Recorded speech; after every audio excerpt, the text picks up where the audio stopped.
मित्रांनो, Indian स्पेक्टकल cobra.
Cobra म्हणते मराठीमध्ये नाग.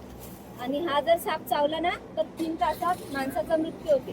असे जर साप दिसले तर मारायचंही नाही आणि त्यालाही काही झालं नाही पाहिजे, लोकांनाही काही झालं नाही पाहिजे.